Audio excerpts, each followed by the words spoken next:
Hello বন্ধুরা, মাইডোরের আজকের পর্বে আপনাদের জন্য থাকছে এমন এক রহস্য ঘেরা স্থান যা পুরো ভিডিওটি শেষে আপনি নিজেকে সৌভাগ্যবানও মনে করতে পারেন। আবার আফসোসও হতে পারে যে এতদিনেও আপনার কাছে অজানা এই রহস্য ঘেরা স্থান। পৃথিবী জুড়ে ছড়িয়ে ছিটিয়ে আছে নানা ধরনের দ্বীপ। এমন একটা দ্বীপের কথা কি কল্পনা করা সম্ভব যেখানে মানুষের কোনো অস্তিত্ব নেই কোনো বাসস্থান? তবে ইলহাদা কুইমাদা গ্রান্ট নামক দ্বীপে রয়েছে নানা রহস্যের পাশাপাশি সাপের আনাগোনা। দ্বীপটির নাম যেমন অদ্ভুত তেমনই সুন্দর, তবে দ্বীপটিকে নিয়ে স্থানীয়দের মাঝে বিরাজ করে ভয়। অধিক পরিমাণে সাপের বসবাস থাকায় এই দ্বীপ থেকে মানুষ দূরেই থাকেন।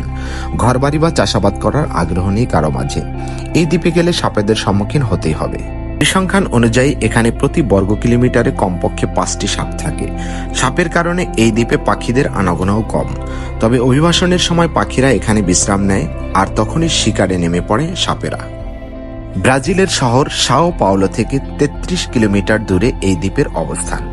আনুমানিক 11,000 বছর আগে সমুদ্র পৃষ্ঠের উত্থানে ব্রাজিলের মূল ভূখণ্ড থেকে পৃথক হয়ে এটি দ্বীপে পরিণত হয়। এই দ্বীপে বিষধর সাপের মধ্যে পিট ভাইপার অন্যতম, এবং এই দ্বীপটি এই সাপের প্রধান আবাসস্থল। পৃথিবীর অন্যান্য বিষধর সাপের শত শত প্রজাতিও এখানে আছে, এমনকি বোথ্রোপস ইনসুলারিসের মতো সাপও এখানে আছে। এখানকার লাইট হাউস রক্ষণাবেক্ষণের জন্য বহু বছর আগে একটি পরিবার বসবাস করতেন। তবে শোনা যায় সাপের দল ঘরে ঢুকে পুরো পরিবারকে মেরে ফেলে।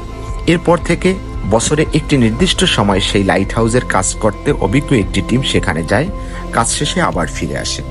দ্বীপটিতে সাপের সংখ্যা নিয়ে মতপার্থক্য রয়েছে।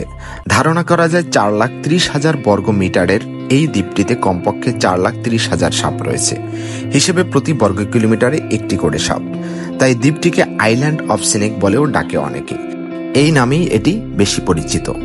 এসব সাপ আকাশে উড়ন্ত পাখিকেও ছো মেরে পেঁচিয়ে নিজের খাবারে পরিণত করে। এছাড়াও টিকটিকি এবং অন্যান্য সাপও তাদের খাদ্য তালিকায় রয়েছে।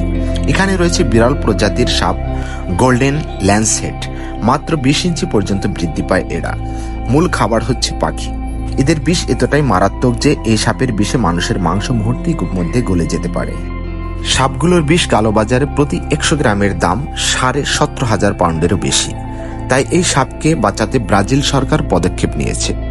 বিশ্ববাজারে এই সাপের চাহিদা থাকায় চোরাকারবারীদের হাত থেকে রক্ষা করতে এবং সাপের কামড়ে যাতে মৃত্যু না হয় সেজন্য সাধারণ মানুষকে এই দ্বীপে প্রবেশে নিষেধাজ্ঞা দিয়েছে ব্রাজিল সরকার। এই দ্বীপে কাকে যেতে দেওয়া হবে আর কাকে নয় তা ঠিক করে ব্রাজিলের নৌসেনা। কারণ শুধু মানুষের নিরাপত্তা নয়, সাপদের নিরাপত্তা সুনিশ্চিত করাটাও তাদের লক্ষ্য। তাই কয়েকজন বিজ্ঞানী এবং নৌসেনার আধিকারিক এই দ্বীপে যেতে পারেন। দ্বীপটি জীববিজ্ঞানী ও গবেষকদের জন্য একটি জীবন্ত পরীক্ষাগার।